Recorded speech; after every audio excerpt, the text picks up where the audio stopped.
ഒരു നടന് അഭിനയിക്കാൻ ഒരു അവസരം കിട്ടുന്നു.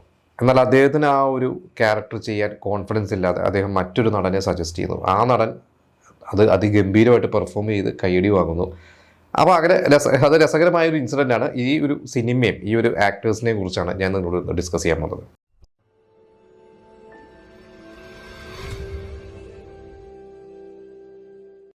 ദിലീപ്, നാദിർഷ, അബി, ഹരിശ്രീ അശോകൻ ഇവരൊക്കെ നമുക്കറിയാം 90കളിലൊക്കെ മിമിക്രിയിലൂടെ തിളങ്ങി വന്ന് പിന്നീട് സിനിമയിലോട്ട് വന്ന് താരങ്ങളായി മാറിയവരാണ്. അപ്പോൾ ഇവരുമായി ബന്ധപ്പെട്ടിട്ടുള്ള ഒരു സിനിമയുണ്ട്. ആ ഒരു സിനിമയാണ് പാർവതി പരിണയം. 1995 ആ ഒരു സിനിമ ഇറങ്ങുന്നത്. ഇതിൻ്റെ സംവിധായകൻ PG വിശ്വംഭരൻ, ഇതിൻ്റെ സ്ക്രീൻ പ്ലേ ഷിബു ചക്രവർത്തി. അപ്പോൾ PG വിശ്വംഭരൻ എന്ന് പറഞ്ഞാൽ നമുക്കറിയാം, അദ്ദേഹം 80കളിലൊക്കെ ഒരുപാട് സൂപ്പർ ഹിറ്റ് പടങ്ങൾ, അതായത് സ്ഫോടനയൊക്കെ പോലത്തെ നമ്മുടെ മമ്മൂക്കേനെയൊക്കെ വെച്ചിട്ട് ഒരുപാട് സിനിമകൾ, ഒരുപാട് താരങ്ങൾ വെച്ച് സിനിമകളൊക്കെ ചെയ്തു. അദ്ദേഹം 90കളൊക്കെ ആയപ്പോൾ, 90കളുടെ തുടക്കമൊക്കെ ആയി കഴിഞ്ഞപ്പോൾ അദ്ദേഹം ഈ പറഞ്ഞ പോലെ മമ്മൂട്ടി, മോഹൻലാലൊക്കെ ഭയങ്കര തിരക്കേറിയ നടന്മാരായപ്പോൾ ഇദ്ദേഹം രണ്ടാം നിരയിൽ നിൽക്കുന്ന ഈ പറയുന്ന ജയറാമിനെ പോലെയും സിദ്ദിഖ്, മുകേഷ്, ജഗദീഷ് ഇങ്ങനെയുള്ള ആർട്ടിസ്റ്റുകളൊക്കെ വെച്ച് സിനിമകളൊക്കെ ചെയ്ത് അത് കുറേ ഹിറ്റുകളൊക്കെ ആയിരുന്നു. ഷിബു ചക്രവർത്തി ആണെങ്കിലും അദ്ദേഹം ഗാനരചയിതാവാണ്, സ്ക്രീൻ പ്ലേ റൈറ്ററാണ്. അദ്ദേഹം ഒരുപാട് ഹിറ്റുകൾ കൊടുത്തിട്ടുള്ളതാണ്. അപ്പോൾ ഇവർ ഒന്നിച്ച ഒരു സിനിമയാണ് ഈ പാർവതി പരിണയം. ഇത് 95 ഒരു സൂപ്പർ ഹിറ്റ് സിനിമയായിരുന്നു.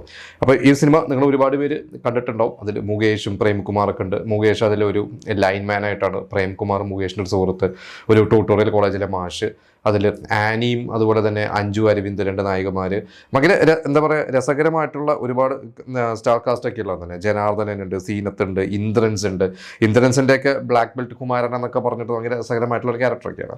അപ്പോൾ ഇതിൽ ഈ പറഞ്ഞ ഹരിശ്രീ അശോകൻ ചെയ്ത ഒരു ഭിക്ഷക്കാരൻ്റെ ഒരു ക്യാരക്ടറുണ്ട്. അത് ആ സിനിമ കണ്ടവരൊക്കെ അറിയാം. അതായത് ഹരിശ്രീ അശോകൻ വന്നിട്ട് അമ്മ അമ്മ അമ്മ അമ്മ എന്ന് പറഞ്ഞിട്ടുള്ള ഒരു സംഭവമുണ്ട്.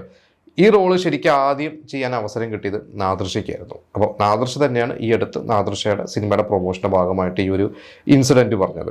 അപ്പോൾ നാദിർഷ പറഞ്ഞ നാദിർഷയ്ക്ക് ഇതുപോലെ തന്നെ PG വിശ്വംഭരൻ ഇങ്ങനൊരു അവസരം കൊടുത്തു. പക്ഷെ നാദിർഷയ്ക്ക് ഇത് കേട്ട് കഴിഞ്ഞപ്പോൾ തോന്നിയത് ഇത് കുറച്ച് ഹെവിയാണ്. ഈ ഒരു ഹെവി മീൻസ് നാദിർഷയ്ക്ക് ചെയ്യാൻ എന്തോ ഒരു കോൺഫിഡൻസ് ഇല്ലായ്മ. അപ്പോൾ അന്ന് നാദിർഷ ഇത് സജസ്റ്റ് ചെയ്തത് ആദ്യം നാരായണൻകുട്ടിയാണ്. അപ്പോൾ നാരായണൻകുട്ടി അന്ന് താങ്ക്സ് ഒക്കെ പറഞ്ഞു. പക്ഷെ പിന്നീട് അത് മാറി മറിഞ്ഞ് നാരായണൻകുട്ടിയിലേക്കല്ല ഹരിശ്രീ അശോകനിലേക്ക് എത്തുന്നത്. അപ്പോൾ ഹരിശ്രീ അശോകൻ ഇതിനെക്കുറിച്ച് പറഞ്ഞിട്ടുള്ളത്, ഹരിശ്രീ അശോകൻ അവിടെ ചെയ്യാൻ പോകുമ്പോൾ ആകെ 1-2 സീനേ അതുള്ളൂ. അതായത് ഇതുപോലെ തന്നെ അമ്മ വല്ലതും തരണേ എന്ന് പറയുന്നത് മാത്രമേ ഉള്ളൂ. പക്ഷേ ഹരിശ്രീ അശോകൻ ആ സ്ക്രിപ്റ്റൊക്കെ ആ ഒരു സീൻ വായിച്ചു കഴിഞ്ഞപ്പോൾ അന്ന് ആ ഹമ്മ ഹമ്മ എന്ന് പറഞ്ഞ എയർമാൻ്റെ സോമൊക്കെ ഭയങ്കര ട്രെൻഡായിട്ട് നിൽക്കുന്ന ഒരു സമയമാണ്. അപ്പോൾ ഹരിശ്രീ അശോകൻ ഈ ഒരു രീതിയിൽ പറഞ്ഞോട്ടെ എന്ന് പറഞ്ഞിട്ട് ഒരു ശ്രമം ഒന്ന് പറഞ്ഞു നോക്കി. പറഞ്ഞു കഴിഞ്ഞപ്പോൾ അവിടെ സെറ്റ് യൂണിറ്റിലുള്ള എല്ലാവരും ചിരിച്ചു. ഡയറക്ടറും ക്യാമറാമാനും എല്ലാവർക്കും ചിരി വന്നു. അപ്പോൾ അവർ പറഞ്ഞത് ഓക്കെയാണ്, പക്ഷേ എന്ത് വേണമെങ്കിൽ കയ്യിൽ നിന്ന് കിട്ടോ, പക്ഷേ ഇതേപോലെ വന്ന് ഡബ് ചെയ്ത് തരണം എന്ന് പറഞ്ഞു. അങ്ങനെ ഹരിശ്രീ അശോകൻ്റെ കോൺഫിഡൻസിൽ ഹരിശ്രീ അശോകൻ അത് ചെയ്തു. ആ ഒരു 2-3 സീൻ ഉണ്ടായിരുന്ന 8-9 സീൻ ആ ഒരു സിനിമയിൽ ത്രൂ ഔട്ട് ഒരു ക്യാരക്ടർ പോലെ തന്നെയായി മാറി. അങ്ങനെ നിങ്ങളുടെ ഹരിശ്രീ അശോകൻ്റെ കരിയർ തന്നെ ഭയങ്കരമായിട്ടൊരു ബ്രേക്കായ അവിടെ നിന്ന് അങ്ങോട്ട് ഹരിശ്രീ അശോകന് കുറേ രസകരമായിട്ടുള്ള കുറേ ക്യാരക്ടേഴ്സ് പിന്നീട് കിട്ടി.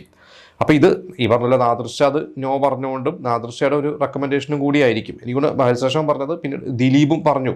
എനിക്കൊണ്ട് അന്ന് നാദിർഷയും ദിലീപ്, കാരണം അന്ന് ഇവരൊക്കെ ഒരു ഗ്യാങ്ങാണ്. പലപ്പോഴും ദിലീപിന് പറഞ്ഞ ഒരു സിനിമ ദിലീപും നാദിർഷേനെ അതിൽ ഉൾപ്പെടുത്താൻ നോക്കും, അങ്ങോട്ടും ഇങ്ങോട്ടൊക്കെ. അപ്പോൾ മാനത്തെ കൊട്ടാരം ചെയ്യുന്ന സമയത്ത് അന്ന് ദിലീപും ഷിയാസ് എന്ന് പറഞ്ഞ അവരുടെ കൂടെ ഉണ്ടായിരുന്ന സാഗർ ഷിയാസിനെയായിരുന്നു അഭിനയിപ്പിക്കുന്നത്. പിന്നെ ഷിയാസിനെ മാറ്റിയിട്ടാണ് പിന്നീട് അതിലോട്ട് നാദിർഷ വന്നത്.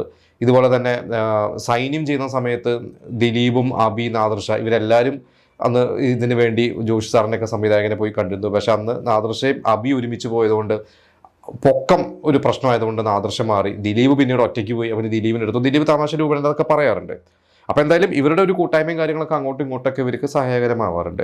പിന്നെ ഈ പാർവതി പരിണയം സിനിമയെ കുറിച്ച് പറയേണ്ട മറ്റൊരു കാര്യം, ഇതിൽ അഞ്ജു അരവിന്ദ് എന്ന് പറഞ്ഞ നായിക, അവർ തമിഴിൽ വിജയുടെ നായികയായിട്ട്, അത് പൂവെ ഉനക്കാകെ സിനിമയെന്ന് തോന്നുന്നു, ആ ഒരു സിനിമയിലേക്ക് അതിലേക്കുള്ള അവസരം വന്നത് അവർ പറഞ്ഞത് ഈ ഒരു സിനിമയുടെ ലൊക്കേഷനിലേക്ക് ഈ ഒരു തമിഴ് സിനിമകളുടെ ഇവരുടെ തന്നെ ഒരു കോ ആർട്ടിസ്റ്റ്, അത് ഇനി ആനി ആയിരിക്കാം, ആരുടെയോ ഫോട്ടോസ് എടുക്കാൻ വേണ്ടി ഫോട്ടോഷൂട്ടിന് വേണ്ടി വന്നു കഴിഞ്ഞപ്പോൾ ആനിയുടെയും കുറച്ച് ഇവരുടെ അഞ്ജുവിൻ്റെയും കുറച്ച് ഫോട്ടോസ് എടുത്തിരുന്നു. ഇതാണ് പിന്നീട് അവർക്ക് വിജയുടെ നായികയാവുള്ള അവസരം കിട്ടിയത്. പിന്നെ ഈ ഒരു സിനിമയിലാണ് നടൻ ഇർഷാദും ആദ്യമായിട്ട് ചെറിയൊരു സാധനമേ ഉള്ളൂ. അപ്പോൾ ഇർഷാദ് പറഞ്ഞ് ഇർഷാദിൻ്റെ തന്നെ അവിടെ നാട്ടിലുള്ള ഒരു സിനിമയുമായി ബന്ധപ്പെട്ടൊക്കെ പ്രവർത്തിക്കുന്ന ഒരു വ്യക്തി വഴി PG വിശ്വംഭരനിലേക്ക് എത്തി. അപ്പോൾ അതിലൊരു വില്ലേജ് ഓഫീസറുടെ ആ ഒരു റോൾ ഉണ്ടെന്ന് ആദ്യം PG വിശ്വംഭരൻ പറഞ്ഞു. പക്ഷേ അത് ഇർഷാദിൻ്റെ അന്നത്തെ ഒരു രൂപവും പ്രായമൊക്കെ വെച്ചിട്ട് പറഞ്ഞ് വില്ലേജ് ഓഫീസർ ആവാറൊന്നും ആയിട്ടില്ല, എന്തായാലും ലൊക്കേഷനിലേക്ക് ഏതെങ്കിലും ഉൾപ്പെടുത്താമെന്ന് പറഞ്ഞ് അതിൽ ആ ഒരു ആൾക്കൂട്ടത്തിലുള്ള ഏതോ ഒരു സീനിൽ പിടിച്ചിട്ടാണ് ഇർഷാദിനെ അഭിനയിപ്പിച്ചത്. ഇർഷാദ് ആ സമയത്ത് പിന്നീട് എനിക്കൊണ്ട് പുതുക്കോട്ടയിലെ പുതുമണവാളൻ എന്ന സിനിമയിലൊക്കെ ഇതുപോലെയൊക്കെ അഭിനയിച്ചിട്ടുണ്ട്. അപ്പോൾ ഇങ്ങനെ ഒരുപാട് പേരുടെ ജീവിതം മാറ്റിമറിച്ച ഒരു സിനിമയാണ് പാർവതി പരിണയം. അപ്പോൾ നിങ്ങൾ ആ ഒരു സിനിമ കണ്ടിട്ടുണ്ട്, അന്ന് തിയേറ്ററിൽ കണ്ടിട്ടുണ്ടെങ്കിൽ എനിക്കൊണ്ട് ഏകദേശം ഒരു 80-100 ദിവസമൊക്കെ തിയേറ്ററിൽ ഓടിയ ഒരു സിനിമയാണ്. അന്ന് ഈ പറഞ്ഞ പോലെ മുകേഷിൻ്റെ ഇതുപോലെ കോമഡി സിനിമകളൊക്കെ ഓടുന്ന ഒരു സമയം, പ്രേംകുമാറിന് നല്ല താരമൂല്യമുള്ള ഒരു സമയമൊക്കെയാണ്, ഇന്ദ്രൻസിന് നല്ല കയ്യടികൾ കിട്ടിക്കൊണ്ടിരിക്കുന്ന ഒരു സമയമാണ്. നേരത്തെ ഞാൻ പറഞ്ഞ ബ്ലാക്ക് ബെൽറ്റ് കുമാരനൊക്കെ ഭയങ്കര, പിന്നീട് അത് ഭയങ്കര ട്രെൻഡായതൊക്കെ ആയിരുന്നു അന്നത്തെ കാലത്തൊക്കെ. അപ്പോൾ ഈ ഒരു സിനിമയെക്കുറിച്ചുള്ള നിങ്ങളുടെ അഭിപ്രായം നമുക്ക് കമൻറ്റ് ചെയ്യാം.